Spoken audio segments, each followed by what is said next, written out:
Hey friends, thanks for joining me for another video. We talk a lot on this channel about how to get a partner, how to attract a partner, what we should do on our first date, how to interpret signs.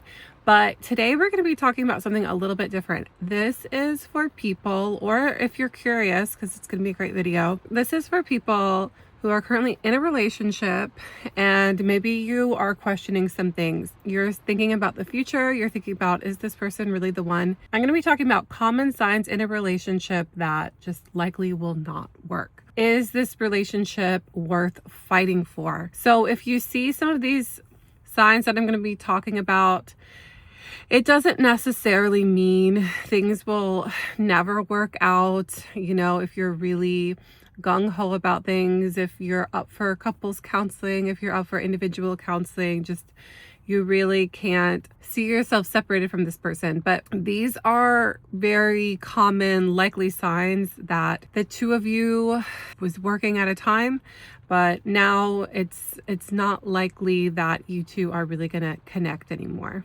So number one is no shared vision of the future. This one is pretty easy to see, actually. Between the two of you, there's constant avoidance of conversation talking about where you two will end up, finances, shared bank accounts, future kids. If you're not married yet, there's no talk of marriage.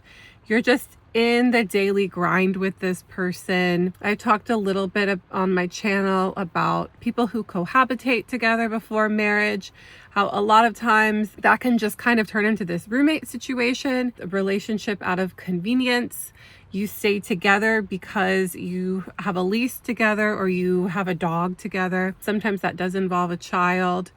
And there's just really no common goals between both of you. You guys both avoid these conversations because the likelihood is you actually don't see yourself with this person in the long run. You don't like to see yourself with this person. It's just convenient to stay with them. Breakups are hard. You might even be in love with them, and heartbreak is devastating. But just because you're in love with someone doesn't mean that they're the perfect fit for you. Just because you're in love doesn't mean that they're going to be a good spouse for you, that you guys complement each other, that you empower each other. Sometimes people who are even less in love make better spouses. Maybe they see themselves as more of a team. Maybe they know how to talk to each other without getting too emotional, and they just know how to work together. So love doesn't always determine a future with that person. As devastating as that, reality may seem to people when we're growing up, we watch all the movies and stuff like that, and they always put these people who are not matched at all. They're not similar, but they're deeply madly in love. They fight all the time. Their lives don't make sense, but they just have this deep growing love for each other, and they don't know why. That's not very common. People like that who don't have a lot of similarities usually don't end up together. Even if they do love each other, they make love each other from afar or something like that. So if you're with your partner and you're not having any of these conversations, that's a good sign that this relationship is not going to work out. Number two, chronic unresolved conflict and poor communication. Like I was saying, sometimes people who are not deeply in love, but they make a good team, actually make better partners. So if these two people can communicate very well together, it's like a match made in heaven. There should be some type of chemistry, of course, and that's actually something else I'll be talking about. If there's like absolutely no chemistry or attraction, that will likely not work out either. Just maybe stay good friends, partners, open a business together or something. So there does have to be a little bit of that. But if you two are constantly bickering and fighting, it's specifically about like an event that happened, a fight that just one of you guys just keep bringing it back up. The conflict is never resolved. There's never any repair. There's only hurt from this. And the only way to move on is if the person either agrees with the other one, or if it's just like silent for a while. If there's some stonewalling and then it kind of gets breezed over, and then you'll have some good period, and then as soon as there's any type of conflict, this is brought up again. So it's just arguing again and again in circles. There's no real forgiveness. This person is deeply, deeply resentful. If this person is willing to basically bring this one event up every conversation, this person harbors a lot of resentment towards you, or if you're watching this and you're the person who is unable to forgive someone and continues to bring something up during a fight, during any type of conflict, then it's likely that you harbor some very deep emotional feelings towards whatever you're mad at, and you're taking out on that person, or there's just something greater present right now. Before that's resolved, you're not going to get anywhere. You may have a couple good days. You may even have like a month, a great vacation. You may enjoy even spending some time together with this person. But as soon as something happens, it's like, bam, this continuous fight.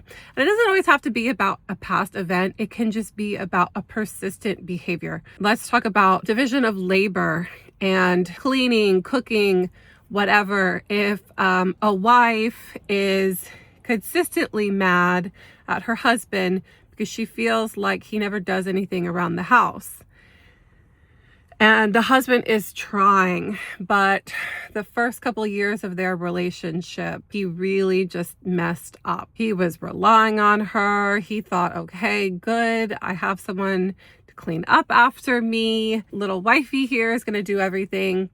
And this really hurt her. She saw it as her time. Now the man is stepping up and he's trying to clean before she gets home. He's trying to vacuum as soon as he gets off from work. He's cooking some meals here and there. He's really trying. Okay, that's great. But as soon as the wife gets mad, she brings up all the years that he was a complete slob. We're not going anywhere.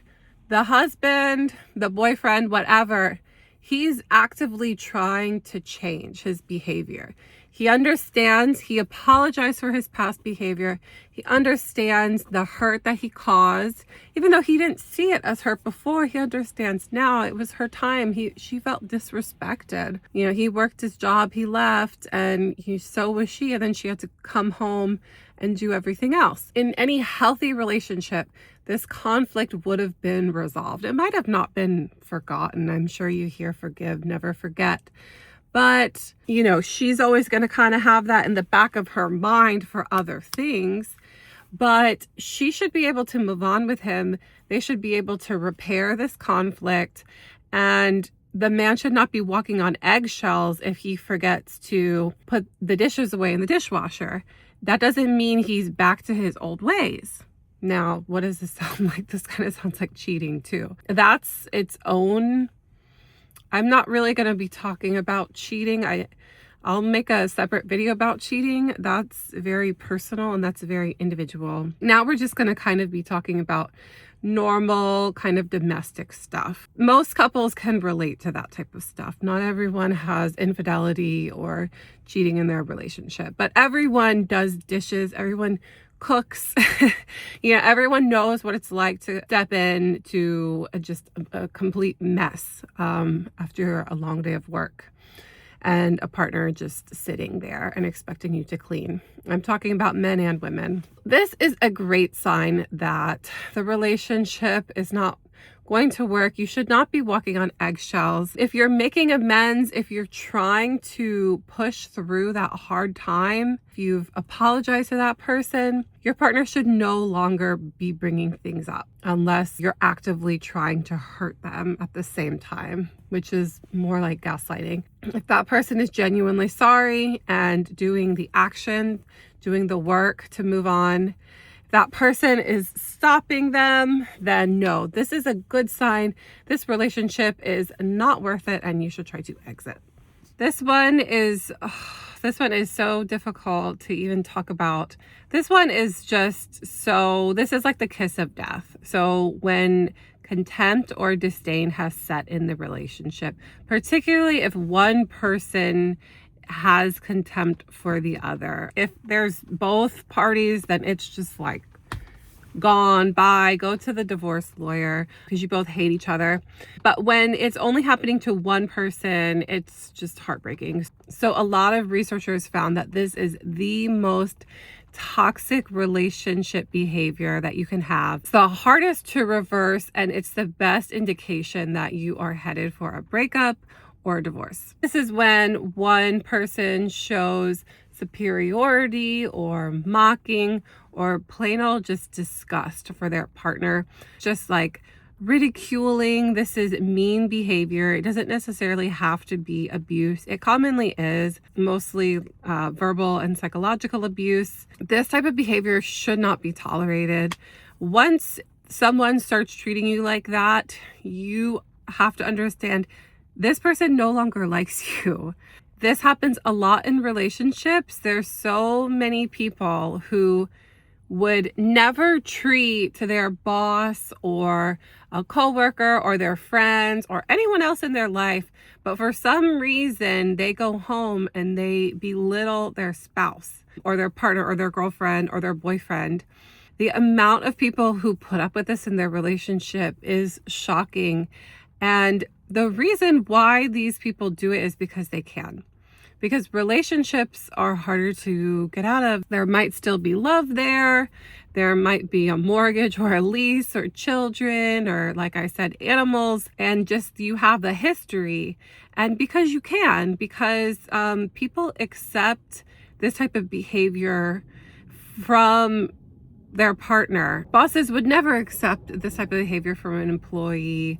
Most friends would never accept that either. You know, you're gone. If you start acting out like that, if you start belittling someone and, you know, using sarcasm and putting this person down, making insults, mockery, everything, shaming this person. I'd like to also think of like when practical joking goes too far, if it's like constant and it's anything mean-spirited, that's contempt. And this person does not see you as an equal. And that's the whole point of a relationship. That's the whole point of having someone in your life, is so you can feel like you matter.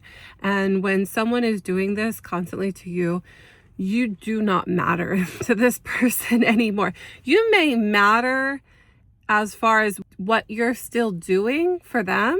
So you're still folding their laundry, you're still cleaning the house, still making a salary, you're taking care of things. In some way, you're making their life easier. You have some responsibilities, and this person is benefiting from that.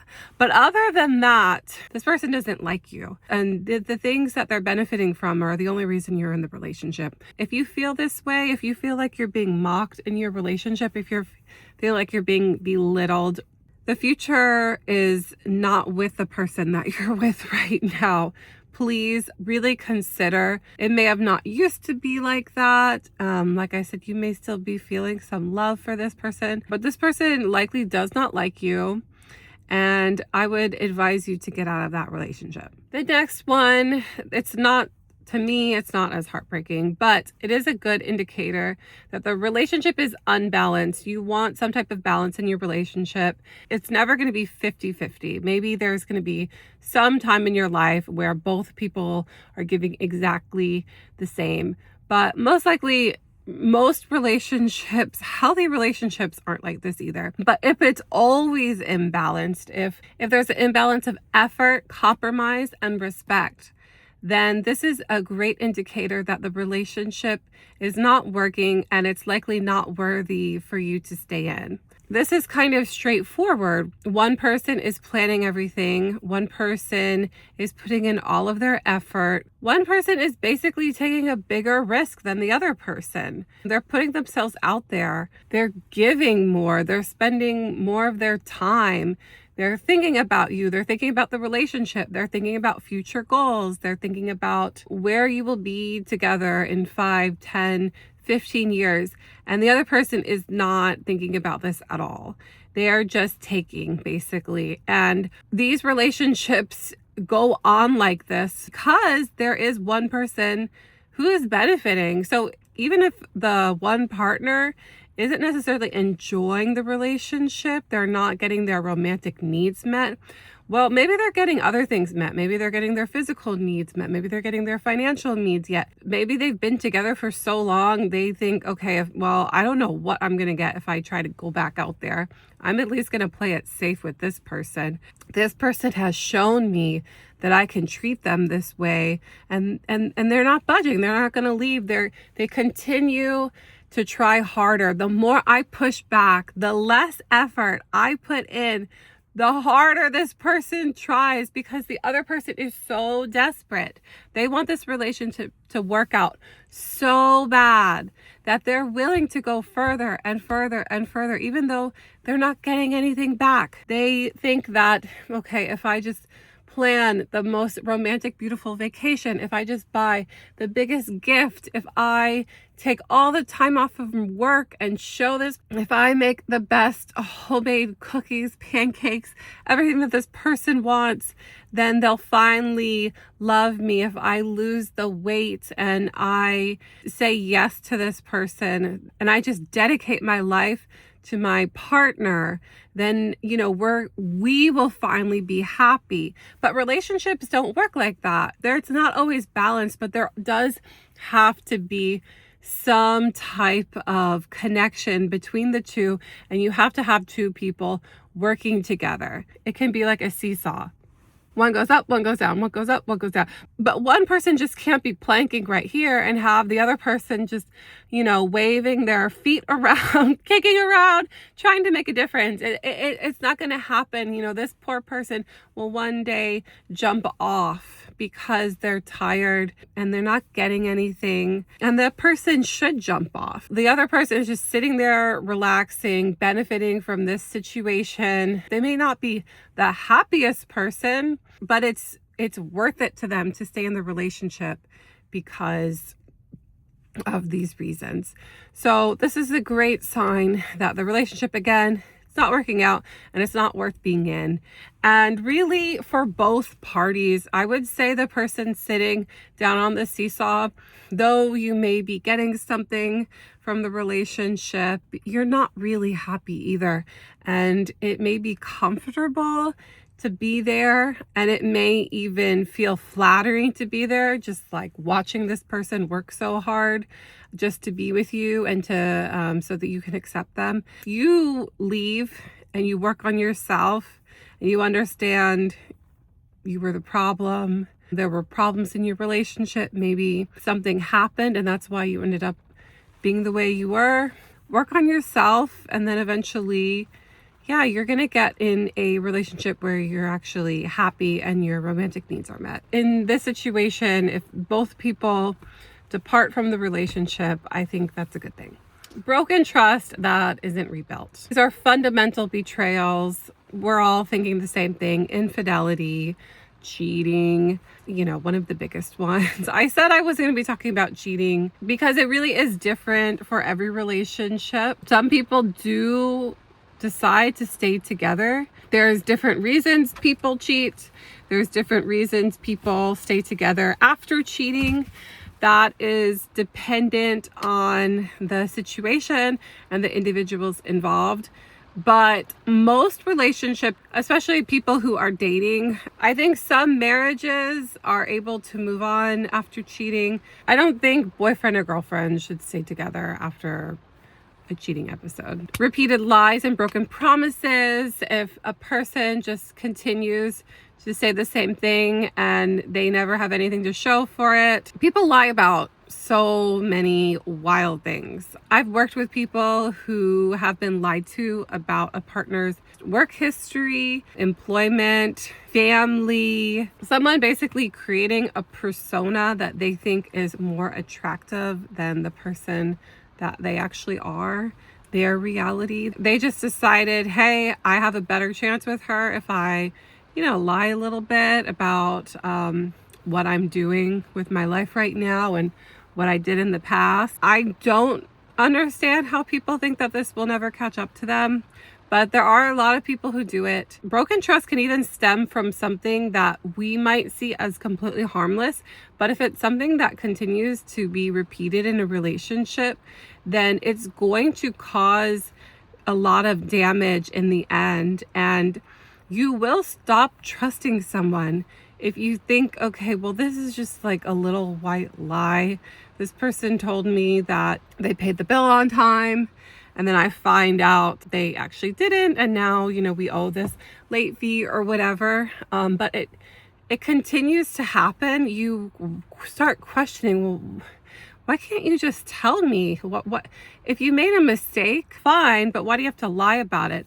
I'm not mad about what you did, but I'm mad about the lie. So if this behavior continues, your partner is really going to be upset about being in a relationship with someone that they can't rely on, they can't trust. This can break a relationship that was once viewed as solid. So yes, this is a big sign. Breaking trust does not always have to do with cheating. So there's tons of things that we as humans, we lose our trust about. I think this one can really go unnoticed from a lot of people, especially the lives that we live. In the US, we work a lot. We don't have great sleep. We don't have great diets here. We always just kind of feel tired. So relationships that leave you feeling drained, exhausted, they cause anxiety. You're kind of walking on eggshells. We call these people emotional vampires, and so they just suck the life out of you. This can go unnoticed just because we feel like this a lot in our lives. If you're not being fulfilled, if your needs aren't being met, you just have this person encroaching on you, just kind of sucking all of your energy out. You're kind of blind. Maybe you're still in love with this person. Maybe this person, you're super attracted to them. They're not giving a lot back. You're not being fulfilled. You go home and there's gonna be a conversation waiting for you, or there's gonna be chores waiting for you. This person expects intimacy and you just don't feel like that anymore. Then this is a good sign that the relationship isn't working anymore. I would say in this case, a conversation is worth it, because a lot of people who do this aren't necessarily doing it on purpose. They have issues that need to be resolved. They are too reliant on you, and they may not know it. They could know it and they're just taking advantage, or this is just the person they are. Sometimes we end up with difficult people. It doesn't mean they have something undiagnosed. It doesn't mean that they're doing it on purpose. They're just difficult, and they will be difficult, and they may be better suited for a different type of difficult person. If you're easygoing, you don't deserve this. So yeah, either have a conversation, and if you don't see any type of will to change, get out. Persistent lack of emotional connection or spark. So the chemistry is not there anymore. You feel lonely in the relationship. You feel emotionally distant. You feel a lack of intimacy. Nothing really is igniting your flame anymore. You guys are just existing in each other's presence. There may not be constant fighting or bickering, but this person would much rather be on their phone than hang out with you. You'd rather be in the other room watching a movie.